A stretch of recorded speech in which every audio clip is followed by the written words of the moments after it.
Good morning, everyone. This is crazy. Things are getting crazy with the dumbing down of humanity. The word bilingualism, I've been told, is just something that makes people feel dumb. I find that really, really crazy.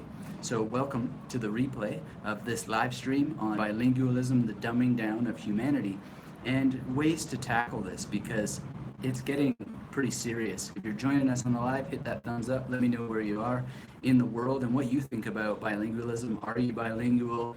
And do you feel like your brain is being dumbed down? Because I feel like brains are being dumbed down really badly, and we've got to do something about it.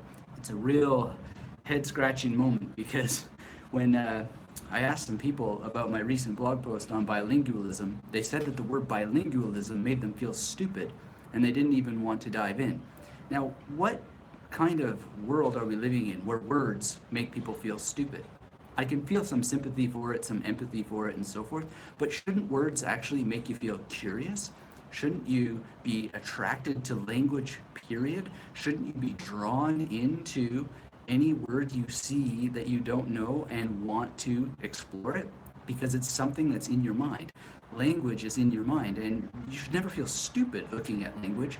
And the reason why I think people are starting to feel stupid because of words they see that they don't know is because of the dumbing down of language itself that's going on.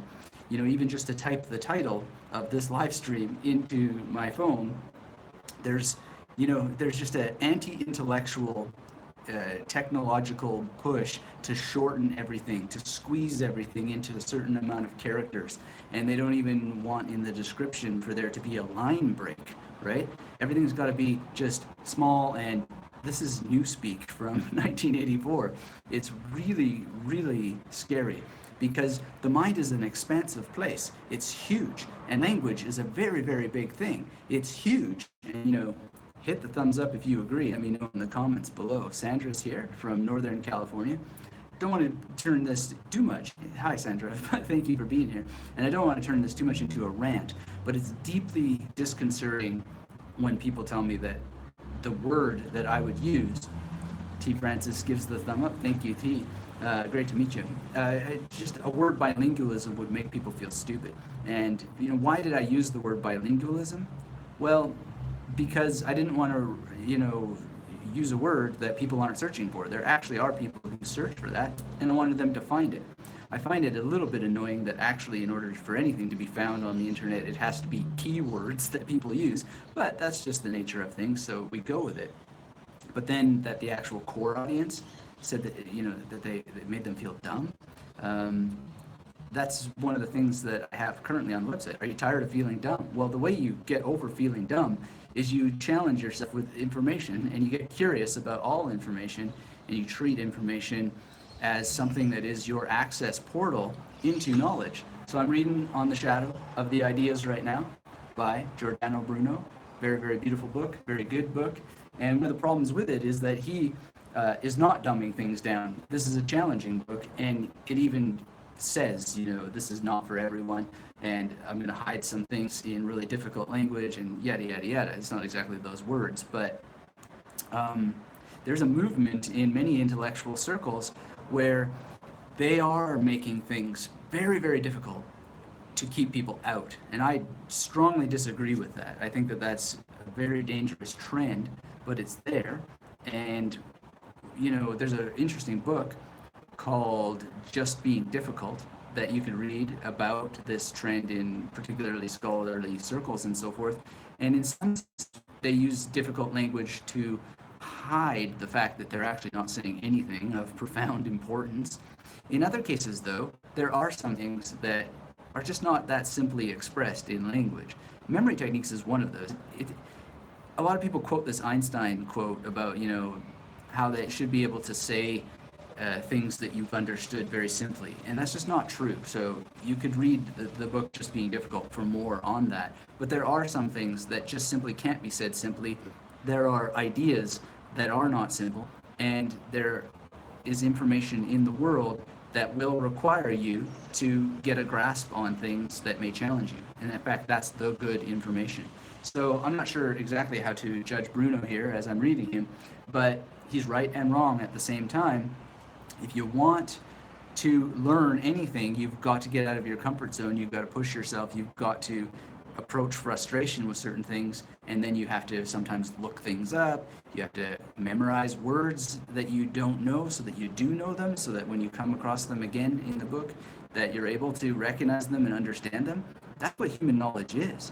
That's how you get the most out of your brain. That's how you get the most out of your life. It's how you improve your life day after day after day, by learning something again and again and again. So again, I was really pretty shocked by this this idea that people didn't want to read an article about bilingualism or even listen to the podcast because that word made them feel dumb. Get curious about words that you don't recognize or that seem too long, and really contend with them. It's good for the health of your brain. It's good for the health of you as a member of society. It's good for everything. Don't skip it. So Emerson's here. Hi, Emerson says, hello, herbal tea on board and have my memory book open. I agree. I loathe anti-intellectualism and don't like the fact that I only know 2 languages. Yeah, well, thanks for that. I appreciate it, and good to see you. Always love our correspondence. And if you're joining us and you're in the masterclass, I made something for Emerson's here on a poem, which, if memory serves, is called "Phenomenal Woman" by Maya Angelou, and really great. So, if you're in the masterclass and you have requests like that, we can put together detailed summaries. I see Julie's here. Hi, Julie. Good morning. Julie loves words. Just so you know, Julie, there's some updates in both the FAQ and the mastermind in the Magnetic Memory Method Masterclass, so get in there. About the anti-intellectualism, yeah, I loathe anti-intellectualism also, but I understand where it's coming from in some cases, in some regards, because there are forces in the intellectual community that are deliberately obscuring things to keep people out. And Bruno is doing this on the shadows of the ideas. This is a different translation than of the title than I've seen before, but this deliberate obscuring of ideas to keep people out is wrong. It's very, very wrong. And one of the reasons why it's wrong is not because things that you actually understood you should be able to explain simply. That's not true. That's a fallacy.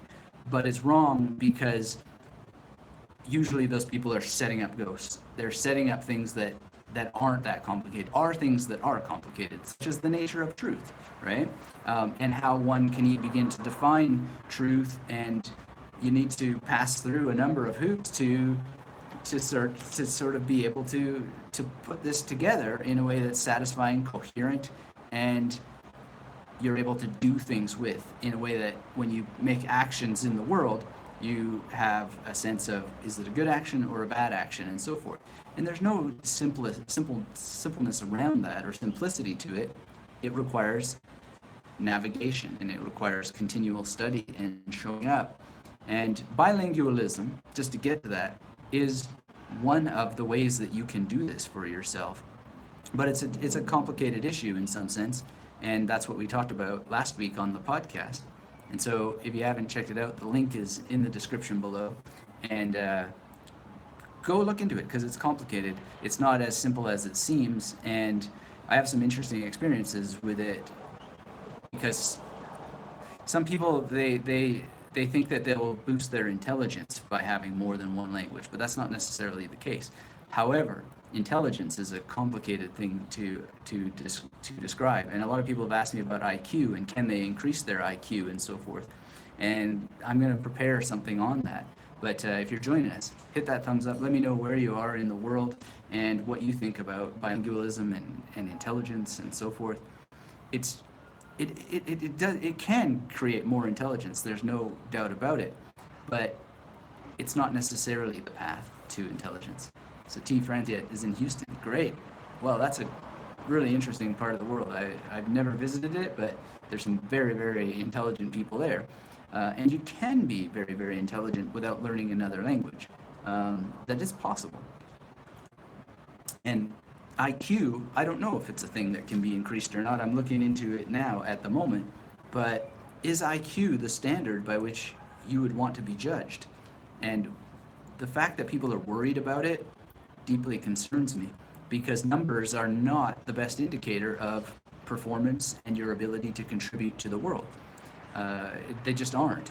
And I can give you a very good example of this. My first year as a person who was able to grade other human beings as a teaching assistant to a professor, at the end of the year, I was called to task for my grading. I said, why do you have any A's? Why do you have so many A pluses? You can't do this. You have to change these grades. You have to lower them, because if you don't, it's going to be done for you, right? And this is insanity. This is total insanity. That there's a, they need to have a particular presentation to show to the government, to show to whomever, and if they don't get that, then they'll correct it so that it seems the way that it's supposed to be anyway. That's not truth.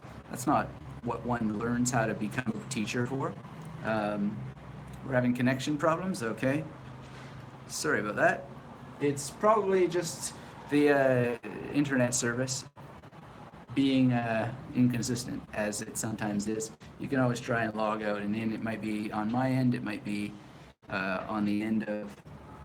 Let me see if I open the door. I can't imagine this door being part of it, but let's see if it helps.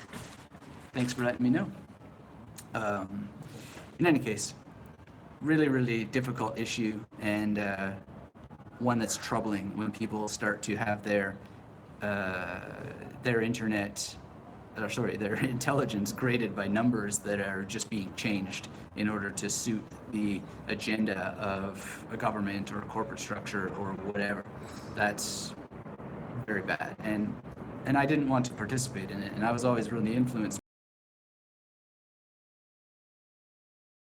But he insisted that all students would pass his course no matter what. He didn't like that structure, and I think he had a number of battles over it over the years, but it's silly, and it sends the wrong message to human beings. The message, and this relates very much to bilingualism, the message is, what do you accomplish with the things that you know, right? And numbers, right? When I got my PhD, they put some special words beside it that makes it a different PhD than somebody else's PhD or whatever. Like, what does it matter what all those words are, or even that it's a PhD in the first place? It matters nothing if you have PhDs who can't get a job and they wind up serving ice cream or at McDonald's. And I know some of this through just reading about it, but I also know individuals who have really, really struggled. And no doubt, because it doesn't necessarily mean anything that you've got these numbers or letters beside your name. Doesn't mean anything at all. So it's what you do with those things that matters. And your IQ number doesn't matter. There's all kinds of people that can do extraordinary things with low numbers on their IQ. And there's all kinds of people who do zero with huge IQ numbers. And it's just it's a human foible to sit there and feel self-gratified because you've got a huge IQ. Do something interesting. Do something valuable for other people, and not sit around on your laurels and be like, ho, I've got this huge IQ. Your IQ will not be the thing that makes the difference. It's what you do with your intelligence, regardless of the number beside it. It's what you do with your intelligence, regardless of the letters beside your name because of your degrees. It is very, very important that you have accomplishments that are tangible and meaningful, rather than just laurels and signatures beside your name of this or that number and degree structure, when those degrees are manipulated and manufactured by the powers that be. It's very disappointing that people even ask that question. So,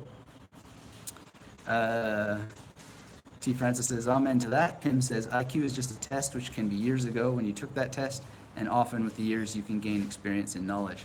Yeah, exactly. I mean, when I was in high school, I failed all the way through high school. I dropped out of high school, and they always gave these tests, and you had to fill in the tests with these little dots and so forth. I found this so tedious and so boring, and I just basically just started arbitrarily filling in these dots because it was just a waste of time. Like, to even bother reading the questions was a waste of time. So I just made patterns, and I would think of, oh, well, Yeah, I think I'll go diagonal this time, and then I'll go diagonal the other way, and then I'll see if I can somehow make an X pattern there. No one seemed to perceive this that I recall. I mean, I've had fantasy dreams where I'm like, yeah, maybe they'll find this and stop this and notice that I'm doing something. No one ever did. The reason for this is to save time on teachers basically grading, I guess, so they can do crazy things. I really don't understand it, but really, really strange way of assessing human ability and stamping down the time that you could spend on accomplishment, making a painting, writing a story, memorizing a poem, and that sort of thing. Learning a language and actually speaking the language. But no, the way they teach language in school, or at least they did to us, was, so you could pass exams, right? You're not speaking the language, you're not learning the language for communication, you're not becoming bilingual. What you're doing is training to pass an exam at the end of the year. Very strange. If you want to be bilingual, big five, right? Use your memory to learn, or to read, write, speak, and listen, and then speak, write, read, and listen to serve your memory, to grow your memory.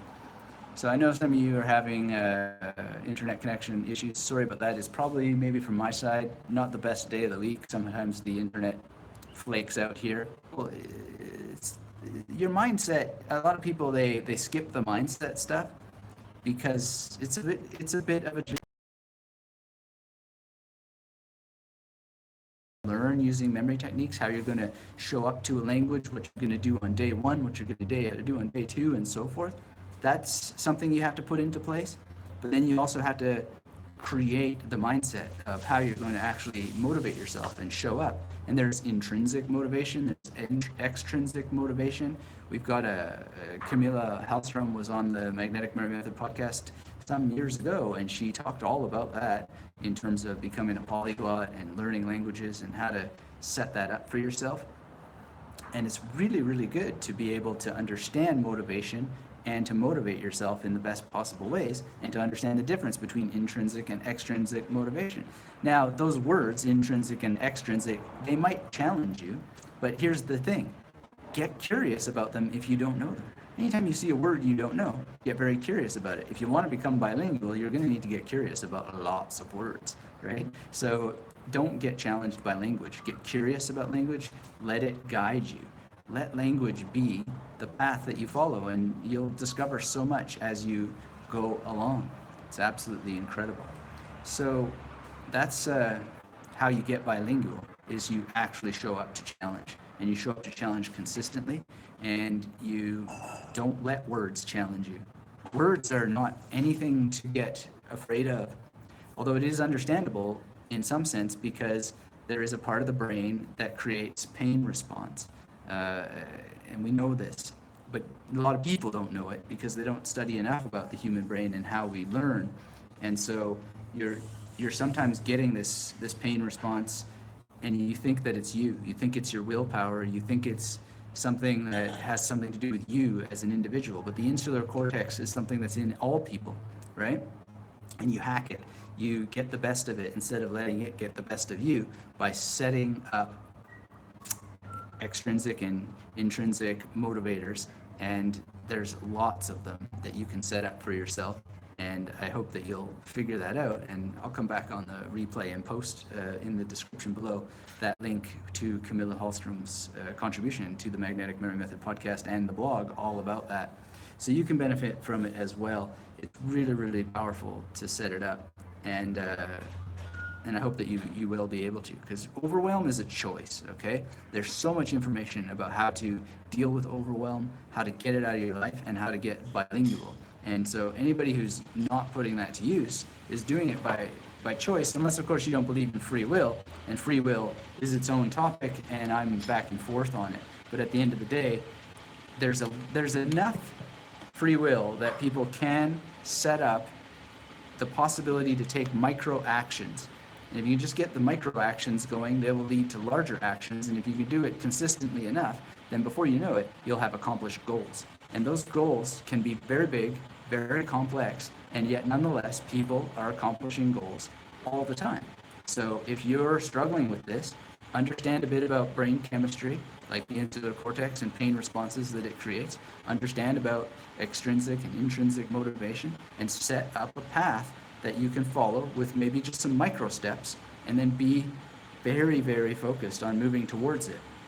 One of the things that we do in the Magnetic Memory Method Masterclass is we set up all kinds of opportunities for taking micro steps. And just yesterday, I updated the FAQ section with a tutorial, detailed analysis of memorizing poetry. And we've got something about diagrams and refining your imagery, making it easier to make better imagery with some specific student examples. And if you're in the masterclass and you need some examples, we can provide.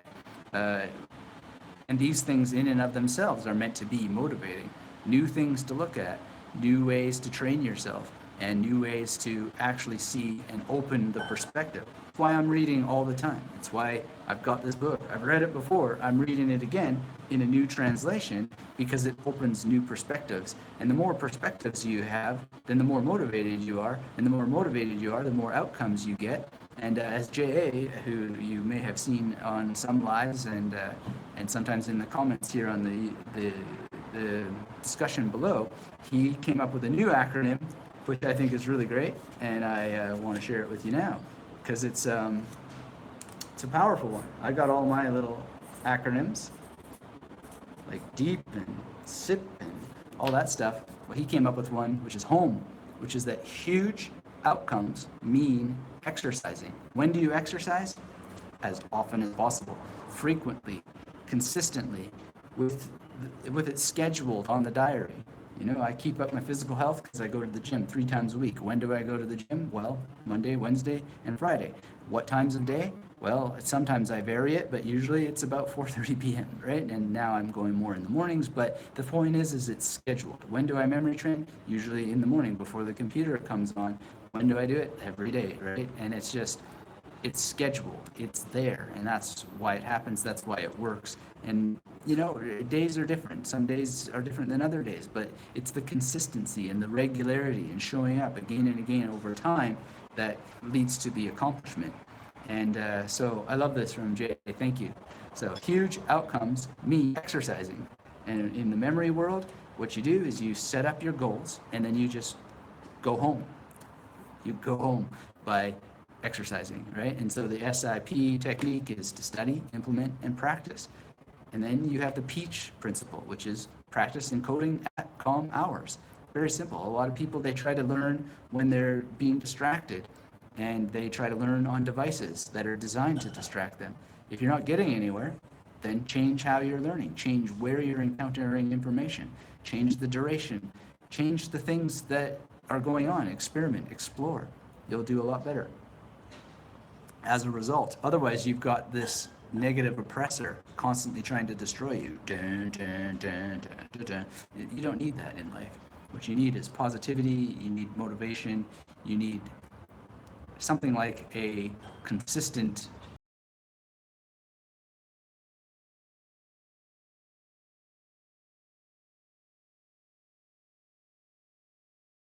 Hello, Jaideep. Great to see you. Pim asks, how do I train to empty my head and make images most of the time? That doesn't even work for me. Well, one of the things you can do to train is create either a 00 to 99 in full, or just for each 52 cards in a deck of cards, and then train with cards, or just train with numbers. And the more that you train, the more that you'll be able to create images. Because what you're doing when you create a 00 to 99 is you're creating images in advance so that you have them in place when it comes time to actually memorize something, right? And you'll be surprised by how often having those cards ready, if you actually have them ready, come into use in everyday life, even though they're just cards and apps.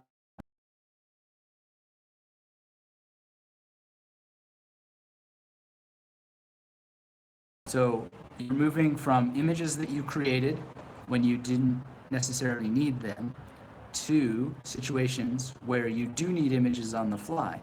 And then you'll have great dexterity and speed and skill in coming up with them because you've put in the practice. So if you want huge outcomes means exercising, right?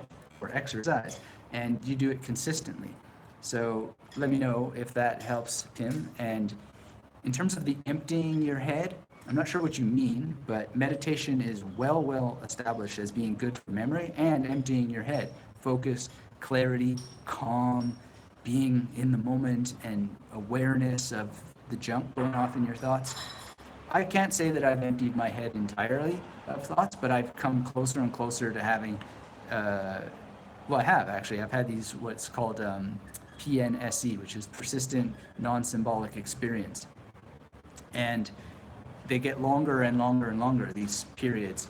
But even before that, I started to get to that kind of experience from meditation, which is just, I wouldn't call it no thought, but rather non-symbolic experience. That's better than empty mind, I think. But it's really helped in terms of dividing.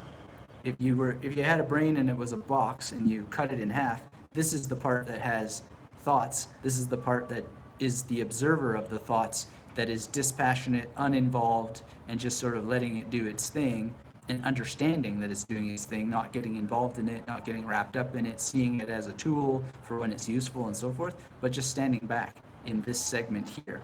And you just do that through practice, through continual meditation practice. I don't know how fast that you will begin to experience this, but the science seems to suggest that meditation 4 times a week is pretty much the bare minimum.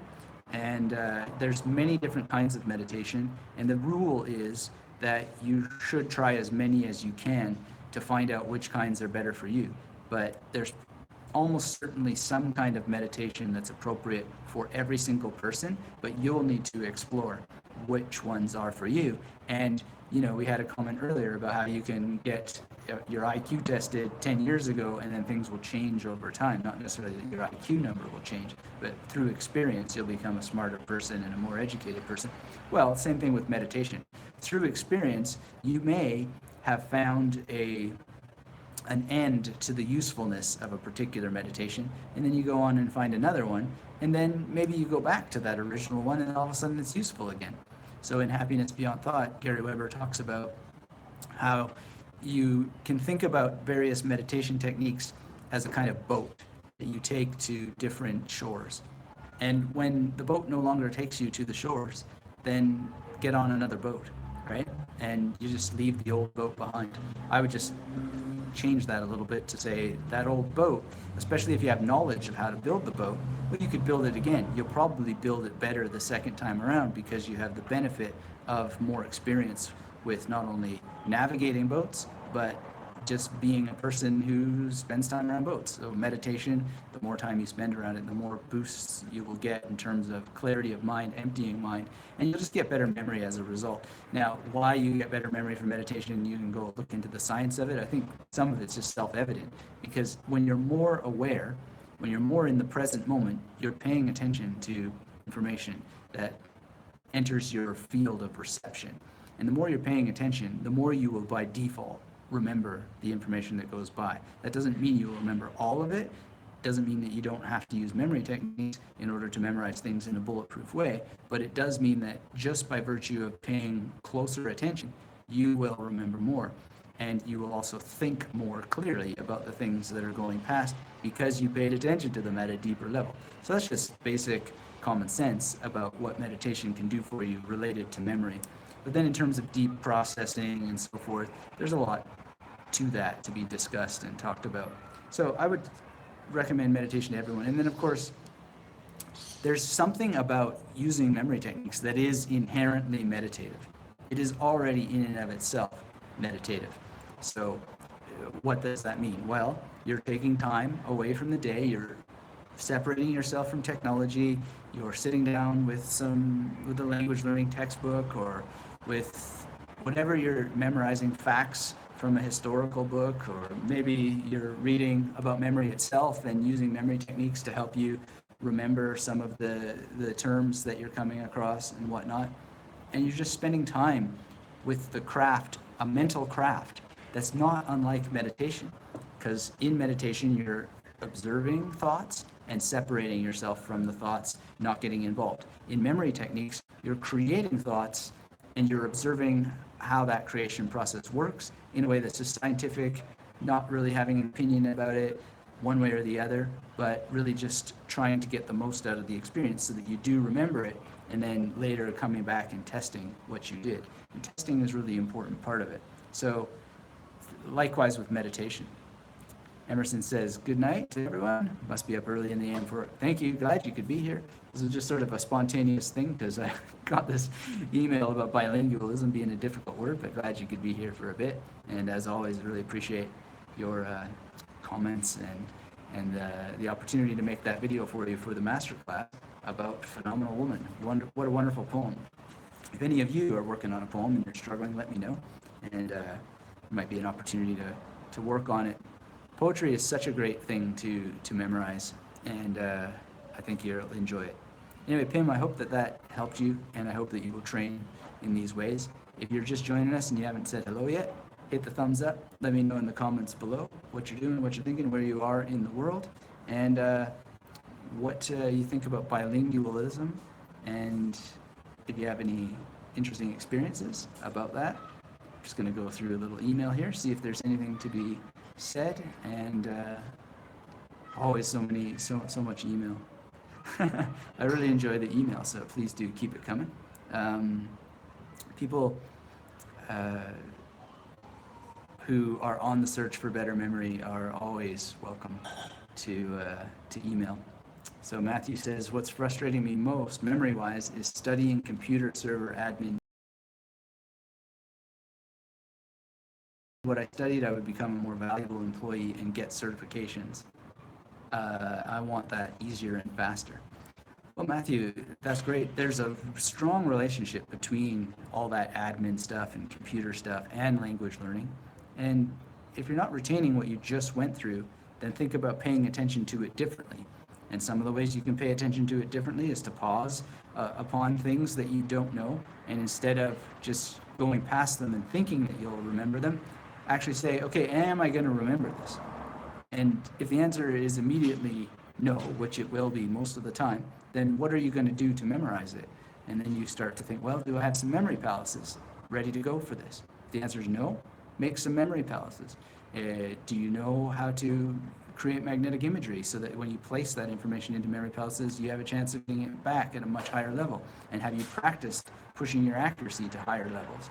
These are the ways that you can use memory techniques strategically, but they're not willy-nilly. If you go about memory techniques willy-nilly, then you're not going to get nearly as far as fast as you could if you just dive in and get them sorted for yourself.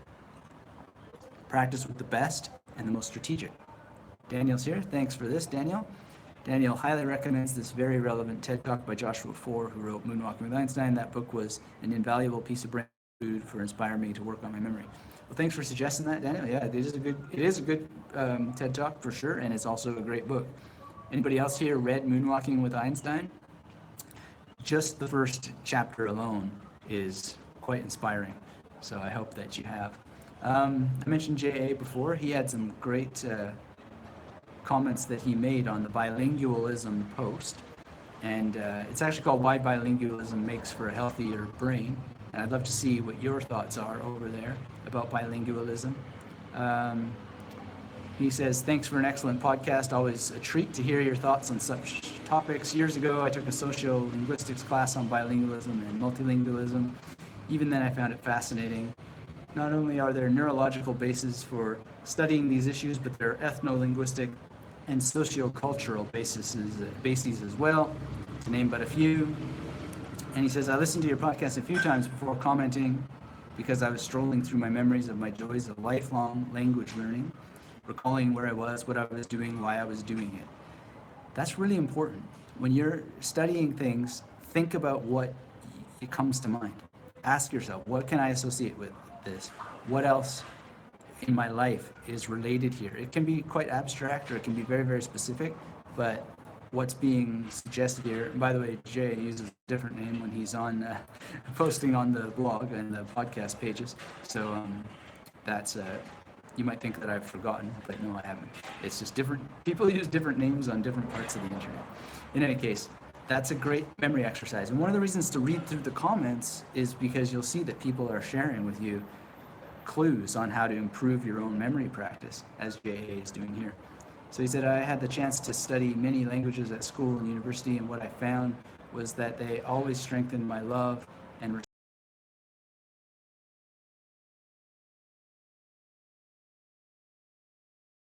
engage with the things that interest them, sports, arts, philosophy, gardening, travel, and so forth.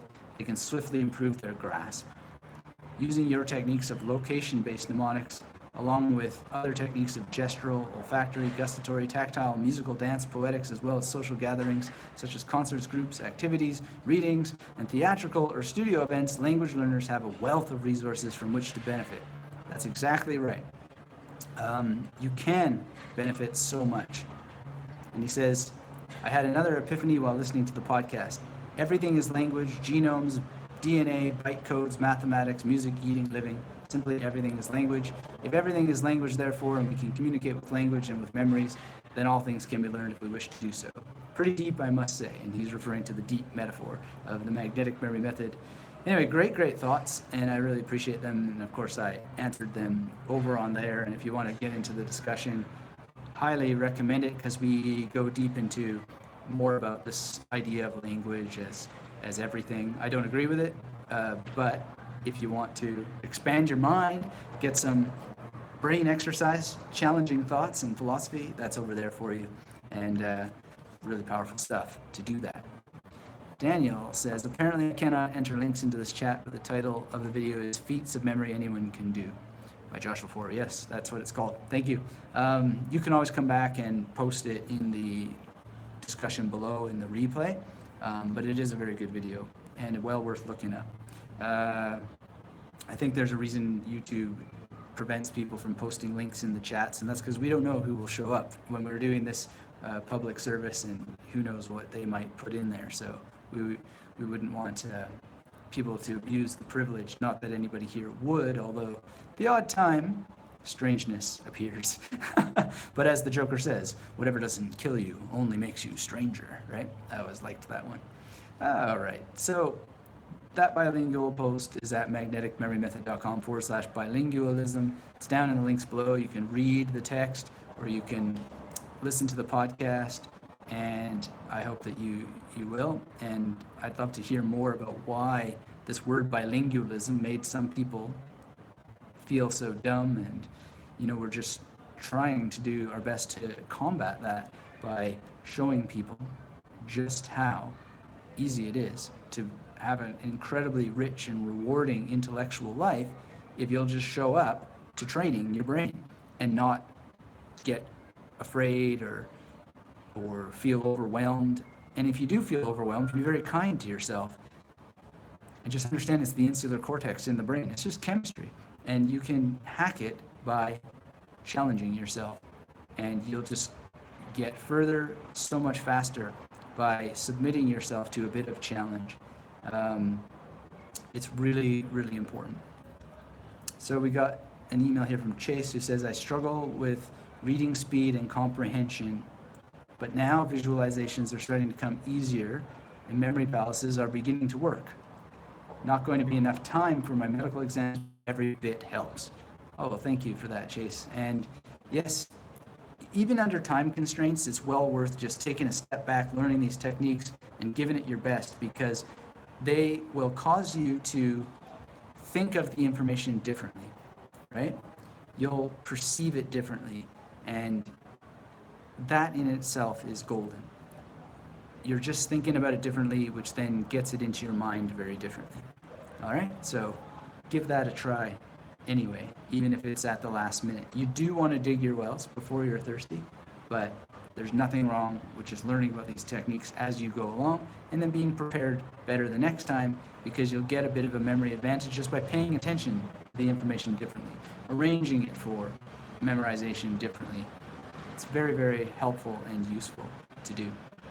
All right, so let's wind down here. If anybody has any last questions, I'll look for one last email, and then we'll be off for another YouTube live stream. I'm going to go read some more Bruno. Really great. A lot of people emailed me that they ordered this, and I think there are probably some copies left. So if you didn't see the previous video about this book, then go and check it out. You'll see this on the thumbnail for it. It's on the Shadows of the Ideas. Really, really great translation. check it out. Check out that discussion on the live stream. More will be coming about it. And this edition is highly recommended.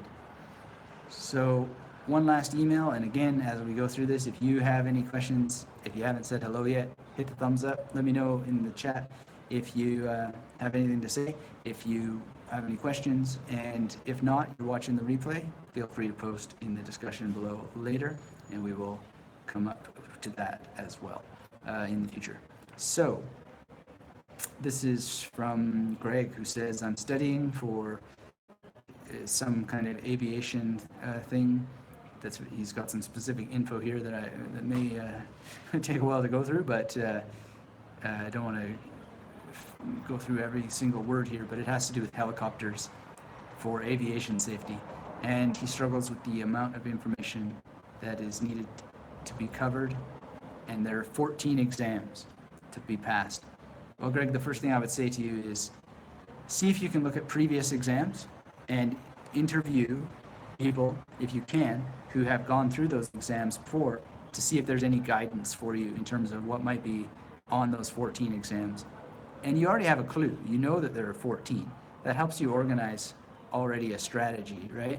Because when you know there are 14 exams, then you can think about one of them, right? And it is really, really important to strategize one at a time as opposed to trying to eat all the elephant at once. So I'll bet that those 14 exams are divided by specific topics, and then instead of trying to have them all at once, just focus on one specific topic, see if there are previous exams that you could look at to get a sense of it, talk to the instructor, talk to previous people, ask the instructor, are there previous people I might reach out to? Look through the internet, see what guidance people might give you, and then start to study. Whatever your materials are, start to study, but study with some memory palaces in play, and link that memory palace creation process to the one exam that you're going to cover and really focus in on and dive deep on, and then memorize that information.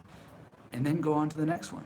And use recall rehearsal, use testing in order to feel confident that you've remembered things. I've not studied myself for aviation safety or helicopter exams. 14, exam 1 of 14, I would isolate the information most likely to be on that test. I would have memory palaces, the amount of memory palaces with the amount of stations that, a little bit more than that, but more or less geared towards being able to have enough for that without too much and without too little. And then I would just sit down and memorize it, and then I would test myself. And I would test myself in regular frequency. So just the first thing I did this morning was test myself on the cards I memorized yesterday. And I tested myself yesterday once to see how I was doing. And I test in different ways. I test for long-term accuracy, for example. I'll test for volume of cards, for example. I'll test for volume of cards and long-term accuracy. That's cards. For exams, you want it bulletproof. So you're going to do not volume as such, but the exact amount for that exam, right? And that's really important to not necessarily stretch your memory for things that have nothing to do with what you're working on at that moment. And a lot of people will do that. They won't very carefully focus. So if you can do that one exam at a time, you'll be fine. And again, there's nothing better than conversation with people who've been there before, and people who are willing to maybe point you to more discussion with those people. I'm sure that there's probably YouTube videos you could also be watching, reading through the comments, and just peppering your mind with the context, extending the context as much as you can and as frequently as you can. And it's super, super important to be able to really segmented pieces so that you're not trying to eat the whole elephant at once. Because 14 can seem like an overwhelming number, but if you want to get bilingual, so to speak, in helicopter flights, then you're going to need to actually overcome overwhelm. And how do you overcome overwhelm? Well, you take it home. Huge outcomes means exercising, and exercising in a segmented way, in a way that is not trying to eat the whole elephant at once, but you can ultimately have eaten the whole elephant. It's possible. People do it all the time. So if you want memory techniques to help you, that's how. And Daniel says streaming is too choppy for him, so he's going to go and watch a different video. Thanks for doing this. Well, thank you for being here, Daniel. Sorry, everybody, that this was choppy. We'll see what we can do next time that's better. It's very difficult to test these live stream things beforehand and to know what the internet's going to be like here, and it's also difficult to know what the internet's going to be like there for you. So I apologize for that inconvenience, but I think the replay will be fine. If you are watching the replay, hit the thumbs up. Let me know in the discussion below where you were watching from. Until we have a chance to speak again and meet again, come visit me at magneticmemorymethod.com. The current podcast available now and for all time, one would hope, is at magneticmemorymethod.com/bilingualism. Check it out, join in the discussion, and until we have a chance to speak again, keep yourself magnetic. Bye-bye.